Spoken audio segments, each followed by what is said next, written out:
But based on the best information we have to date, what our assessment is as of the present is in fact what it began spontaneously in Benghazi as a reaction to what had transpired some hours earlier in Cairo, where, of course, as you know, there was a violent protest outside of our embassy sparked by this hateful video.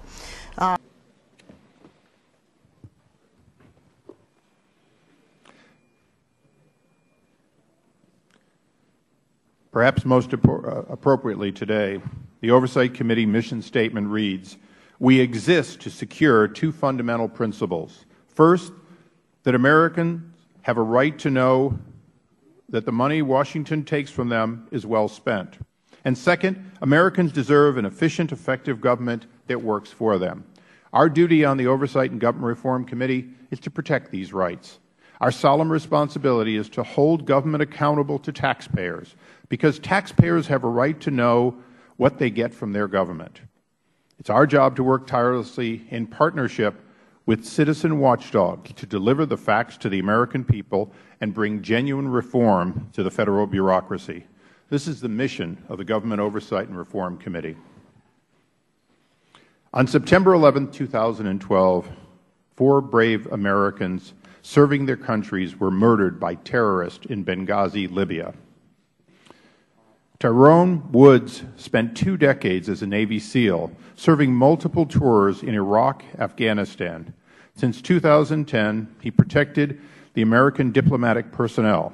Tyrone leaves behind a widow and 3 children. Glenn Doherty, also a former SEAL and an experienced paramedic, had served his country in both Iraq and Afghanistan. His family and colleagues grieve today for his death. Sean Smith, a communications specialist, joined the State Department after 6 years in the United States Air Force. Sean leaves behind a widow and 2 young children. Ambassador Chris Stevens, a man I had known personally during his tours, U.S. Ambassador to Libya, ventured into a volatile and dangerous situation as Libyans revolted against the long-time Gaddafi regime. He did so because he believed the people of Libya wanted and deserved the same things we have: freedom from tyranny. We join here today expressing from this side of the dais our deepest sympathy for the loss of lives of the families in Libya. Additionally, other Americans were injured in this terrorist attack, some suffering very serious injuries. I spoke to the father of one American who is presently recovering here in the United States in a military hospital. He hopefully will have a full recovery, but he has gone through supplemental surgeries that will require a long period of recuperation and reconstruction.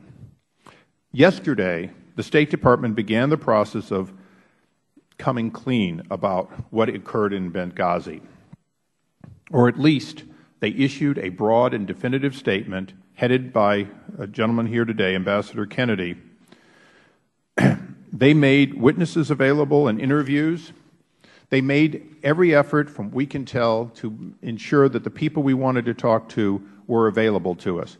More importantly, yesterday they held a broad news conference over the phone in which they made it very clear that it had never been the State Department's position, I repeat, never been the State Department's position, that in fact this assault was part of the reaction to a video or the like.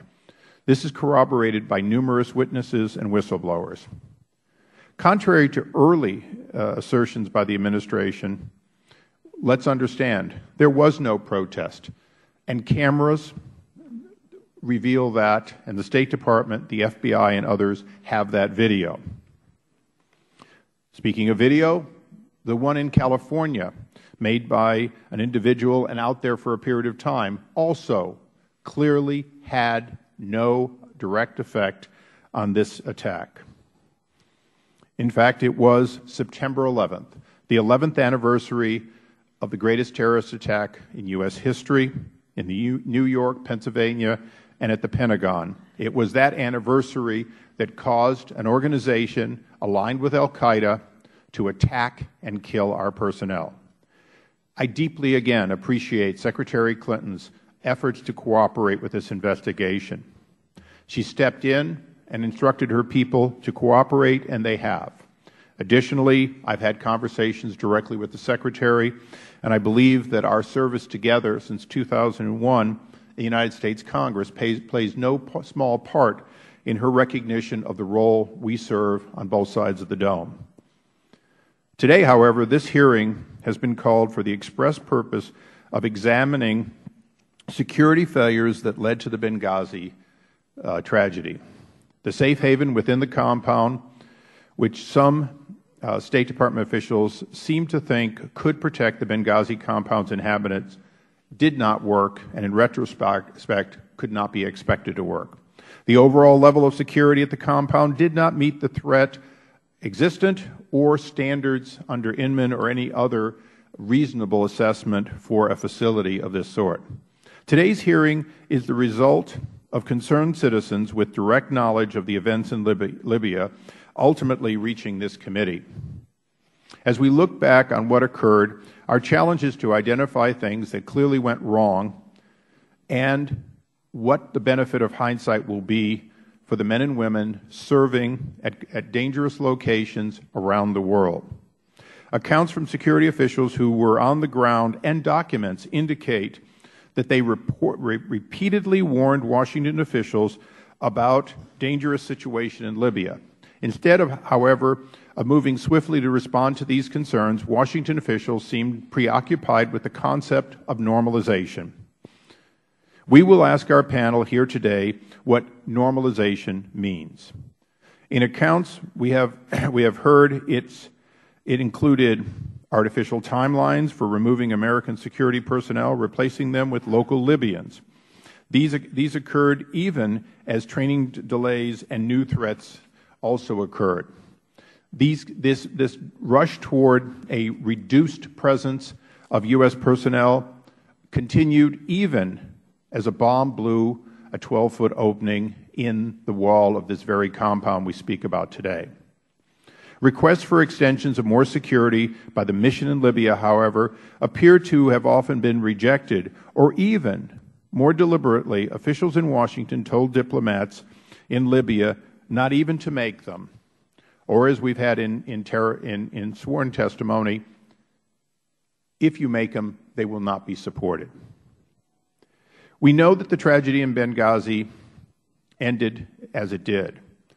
We now know that, in fact, it was caused by a terrorist attack that was reasonably predictable to eventually happen somewhere in the world, especially on September 11th. In closing, as Secretary Clinton has impaneled a blue ribbon board to fully investigate what occurred, and this work is important, it is much broader for us and for that panel to take up an additional challenge. There are hundreds and hundreds of facilities similar to this around the world. There are thousands of personnel serving this country who at any time in any country could be a target. Some of those are high risk and obvious, like Libya. Others may be lower risk. This committee is dedicated to ensure that security is taken differently than it was leading up to the events here. We owe it to our Federal employees who put themselves and their families in harm's way around the world. The history of these panels is, in fact, that they deliver full and complete results and they pull no punches. Admiral Mullen is no stranger to controversy and, in fact, getting to the bottom of it. So I do encourage all to look at the final result of the Blue Ribbon panel. But today it is 30 days since the September 11th attack, more or less. It is a long time to wait if you're sitting in Cairo, in Algeria, in Beirut, in Damascus, and you don't trust that the security measures you need have occurred. Today, we begin the process of saying they must be able to trust because you must be able to assure them that you are doing your work differently than just a short time ago. Today we expect full cooperation from our panel, and we expect to get to the truth. But it will, in fact, be a much longer time before all the facts are known.